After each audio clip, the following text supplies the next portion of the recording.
ఖమ్మంలో మున్నేరు వరద ప్రభావంతో అనేక ప్రాంతాలు నీట మునిగాయి. అయితే మున్నేరు వరద తగ్గిపోవడంతో ఇప్పుడు బురద మాత్రమే మిగిలిపోయింది.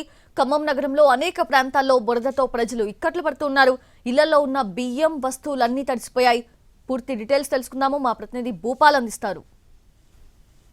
భారీ వర్షాల నేపథ్యంలో భారీ వర్షాల వద్ద మొత్తం కూడా మున్నేరు మీద వర్షాలు వచ్చి ఆ ప్రభావం అంతా కూడా ఖమ్మం జిల్లా మీద పడింది. ప్రధానంగా ఖమ్మం పరిసర ప్రాంతాల్లో అంటే ఖమ్మంలో దాదాపుగా సగ భాగానికి మున్నేరు వచ్చింది. దీంతో మొత్తం కూడా ముంపు గురైంది. మనం చూస్తున్నాం ఈ ఇండ్లు పూర్తి స్థాయిలో నిన్న మునిగిపోయిన పరిస్థితి ఉంది. ఇప్పుడు కొంచెం అంటే మున్నేరు 22 అడుగులకు తగ్గిపోవడంతో కొంతమేరకు సేద తీర్చింది. అయితే ఈ నేపథ్యంలో మనం చూస్తాం ఇండ్లలో ఉన్న ప్రతి వస్తువు తడిసిపోయింది. ఇక్కడ మనం చూస్తున్నాం రైస్ అన్నం వండుకోవటానికి రైస్ ఇవి పనికి రాకుండా పోయినాయి. అంటే ఒక 36 గంటల పాటు నీళ్లలో తడిచి ఉన్న నేపథ్యంలో ఇవన్నీ పనికి రాకుండా పోయినాయి. ఇలాంటివన్నీ మురిక్కాలలో వేసి పడేసుకుంటున్నారు. ఇండ్లలో అన్ని కూడా తుడుచుకోవడానికి ప్రయత్నం చేస్తున్నారు. వీళ్ళకి నీళ్లు లేకపోవడంతో మొత్తం కూడా డ్రైనేజీ వాటర్ తోనే మనం చూడొచ్చు. డ్రైనేజీ వాటర్ తోనే ఇండ్లని కడుక్కోవడానికి ప్రయత్నం చేస్తున్నారు. ఇటు ట్యాంకర్స్ కానీ పంపించడంలో కార్పొరేషన్ చాలా చాలా దారుణంగా వైఫల్యం చెందింది. దీంతో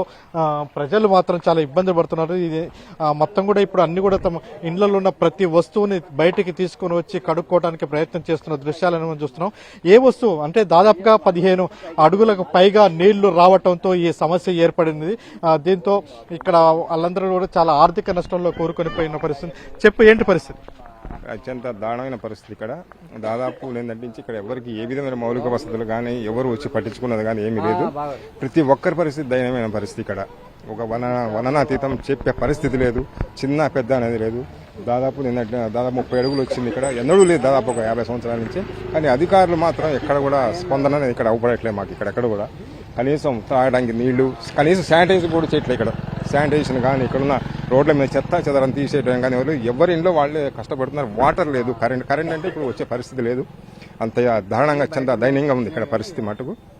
చెప్పండి, ఏంటి పరిస్థితి? అంటే ఎప్పుడైనా గతంలో ఈ పరిస్థితి వచ్చిందా? ఇది ఏంటి? గతంలో కూడా వచ్చింది సార్. గతంలో కూడా 2005లో వచ్చింది.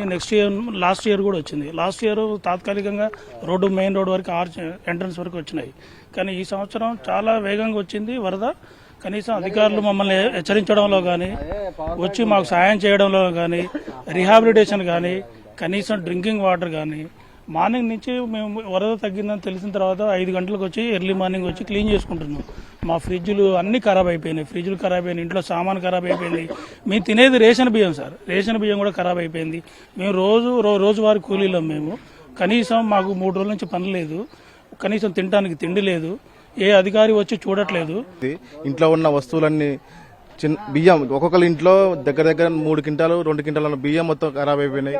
ఫ్రిడ్జ్ అవన్నీ కూలర్ మొత్తం ఖరాబ్ అయిపోయినాయి. ఫస్ట్ కానీ వాళ్ళ పరిస్థితి మరి దారుణంగా ఉంది సార్. ఇప్పుడు ఈ నష్టాన్ని ఎవరు పూరించలేరన్న పరిస్థితి ఉన్నది. కానీ గవర్నమెంట్ ఇంత నిమ్మగా నీరెత్తినట్టుగా ఉండటం అనేది మా దారుణమైన విషయం. దీనికి సంబంధించి మొత్తం చూస్తున్నాం. దాదాపుగా అన్ని ఇండ్లలో అంతా కూడా బురదైంది. అందరు కూడా ఇండ్లు తాళాలు వేసుకొని ఇక్కడ నుంచి వెళ్ళిపోయారు, తాళాలు వేసుకొని. అయితే ఇప్పుడు ఇళ్లలోకి వెళ్ళటానికి కూడా చాలా సమస్య వస్తుంది. మొత్తం కూడా సామాగ్రి అంతా కూడా ఎలా వేసుకుని మొత్తం చూడొచ్చు. ఇది దాదాపుగా అన్ని ప్రాంతాల్లో అంటే మున్నేరు ఉన్న దగ్గర నుంచి అంటే ప్రకాష్ నగర్ నుంచి దౌంసులాపురం వరకు, ఖమ్మం, అదేవిధంగా పాలేరు, ఈ 2 నియోజకవర్గాలకు సంబంధించి 2 వైపులకు సంబంధించి అనేక ఇండ్లు ఉన్నాయి. ఇండ్లలో అన్నిటి కూడా నీళ్లు వచ్చిన పరిస్థితి. ఇటువంటి పరిస్థితి గతంలో ఎప్పుడు లేదు. మొత్తం ప్రతి ఇల్లు బురదమయంగా తయారైన పరిస్థితి మనం చూడవచ్చు.